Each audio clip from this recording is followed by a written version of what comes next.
Chào mừng các bạn đã trở lại với kênh YouTube của Ngọc Trâm. Hôm nay mình muốn giới thiệu với các bạn một địa điểm mới nữa, đó là Texas. Texas là tiểu bang thuộc vùng Nam Trung Bộ của Hoa Kỳ. Đây là tiểu bang lớn thứ hai của Hoa Kỳ cả về diện tích và dân số.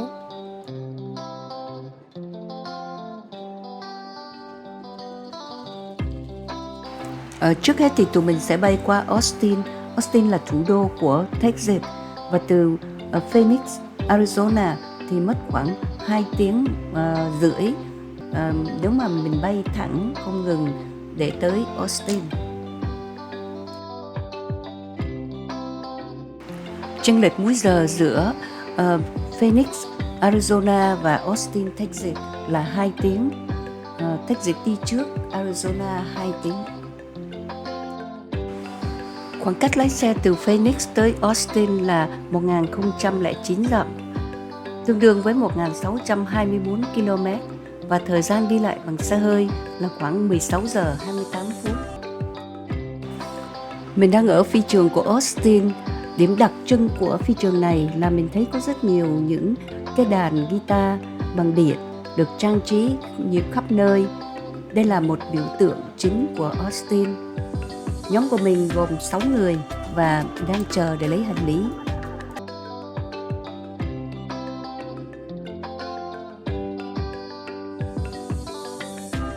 Hello, mình đang ở Austin, Texas. Hoàng đây. Điểm danh nào. Vinh ơi. Tài xế đây. Hello.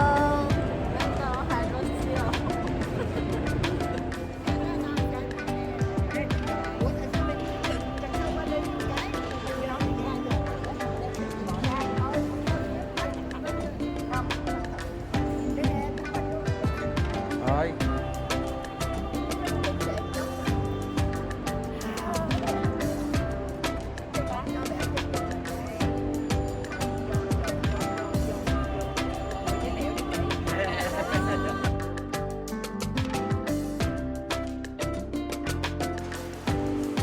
Nhóm mình đang đi vào downtown của Austin.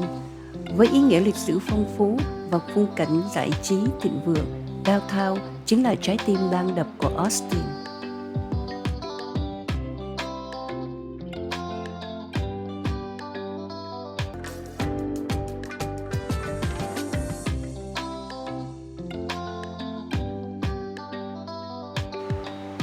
Austin là thủ phủ của tiểu bang Texas, một thành phố nội địa giáp với vùng Hill Country.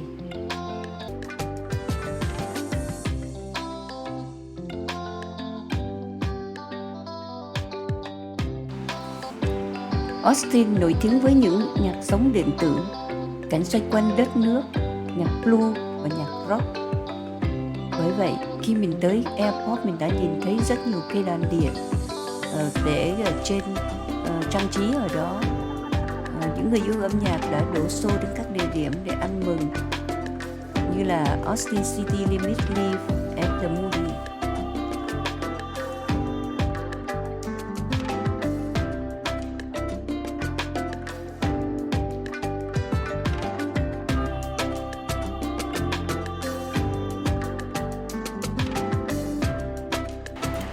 Ladybird Lake là một hồ chứa giống như một con sông trên dòng sông Colorado ở Austin, Texas, Hoa Kỳ. Thành phố Austin đã tạo ra hồ chứa vào năm 1960 như một hồ làm mát cho một nhà máy điện mới của thành phố.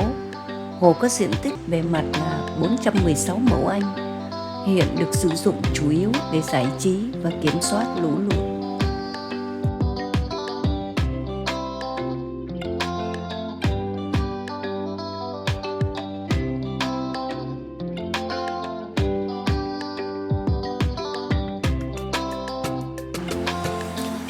Austin có nhiều công viên và hồ nước nổi tiếng để đi bộ đường dài, đi xe đạp, bơi lội và chèo thuyền.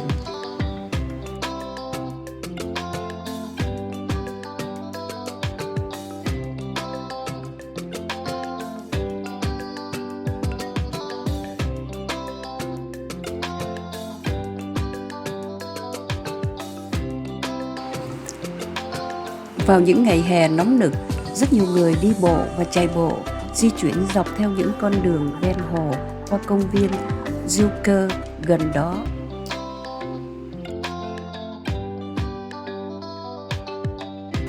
Hồ này cũng là một địa điểm yêu thích của các bạn trẻ tới đây để chèo thuyền, chơi kayak, chơi lướt ván hoặc là chơi cano. Mặc dù ở đây không cho phép các tàu có động cơ chạy hoặc là bơi lội, nhưng ngày lúc nào ở đây cũng rất là đông.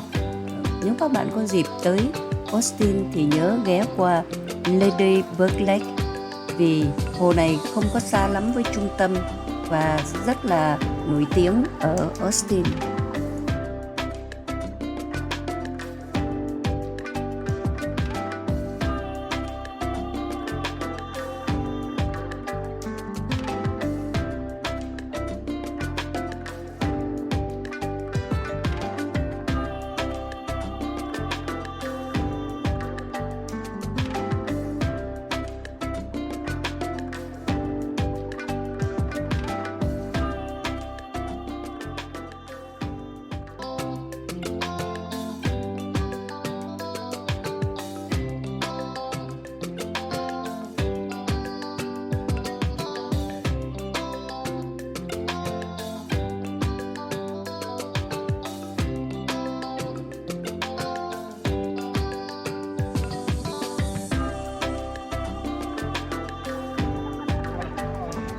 Hello, chào các bạn, chào các bạn.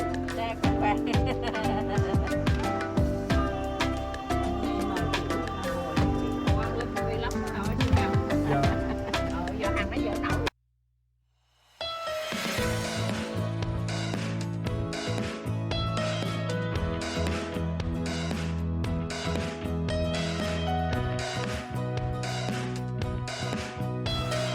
Tiếp đến bọn mình đi tới thăm một cái chợ là MT Supermarket. Đây là một cái chợ của người Hoa nằm ở trong khu vực Chinatown. Đúng ra thì ở đây không phải là một Chinatown, chỉ là một cái shopping center nhỏ thôi của người Hoa.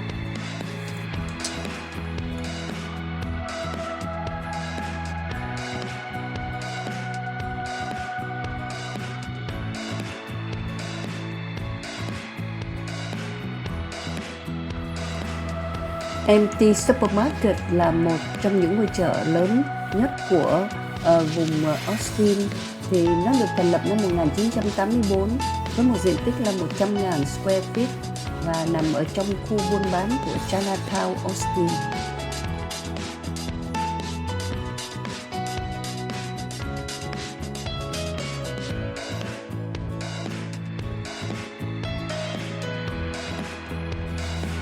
Ở trong khu vực này thì cũng có hai tiệm Việt Nam, đó là tiệm Duy và tiệm phở Sài Gòn.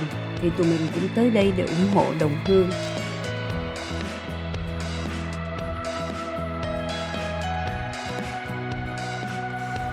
Ăn uống no nê xong, cả nhóm mình lại tiếp tục hành trình đi khám phá một cái địa điểm nữa, đó là Cover Park ở trên ngọn núi Bonnell.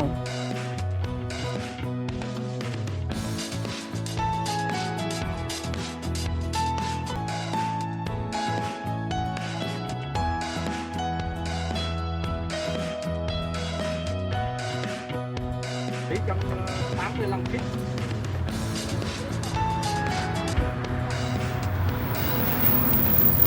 Từ đây lên trên đó là 785 feet là chưa tới mai hả? Nhưng mà nó leo cầu thang dốc.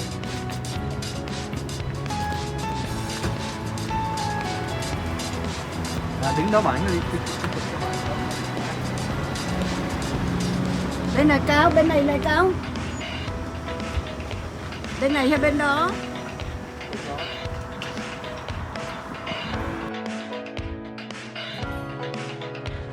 Núi Bonnell là một điểm nóng ở Austin, nổi tiếng với khách du lịch và người dân địa phương.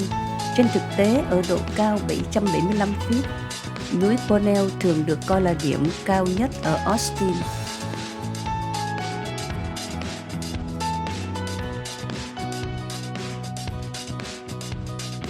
Núi Bonnell đã phục vụ như một điểm thu hút nổi tiếng từ những năm 1830.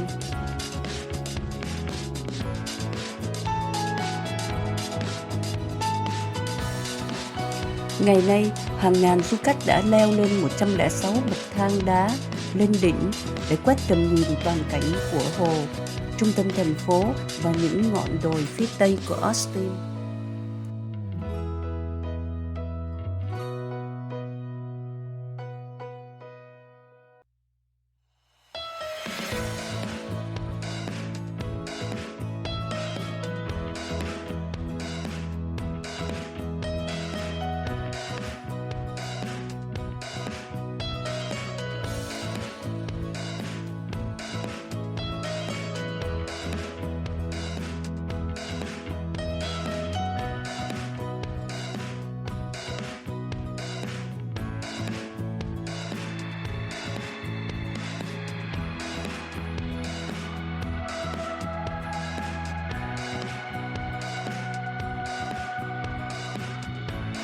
Wow, mình đã lên được đến đỉnh ngọn đồi rồi.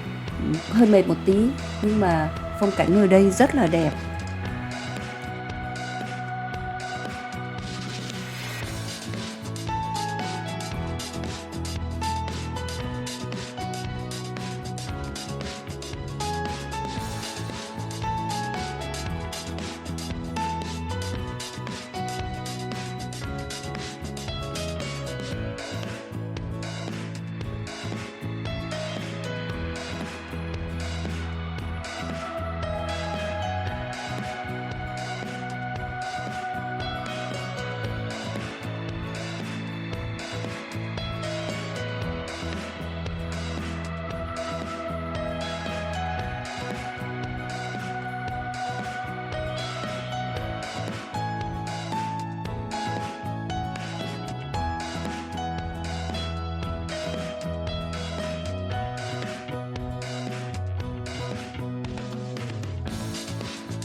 Plus, you were doing the Russia game first semester, weren't you? And that was just extra.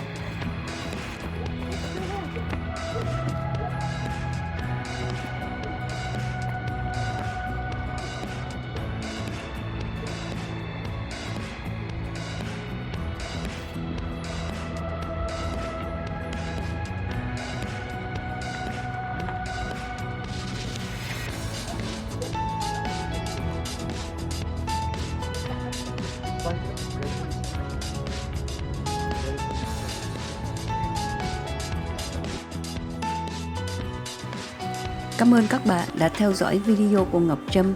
Nếu các bạn thấy thích thì nhớ cho mình một like nhé. Hẹn các bạn trong video kế tiếp với những cuộc khám phá khác nữa của Texas. Chúc các bạn một ngày thật vui, thật an lành bên gia đình và người thân.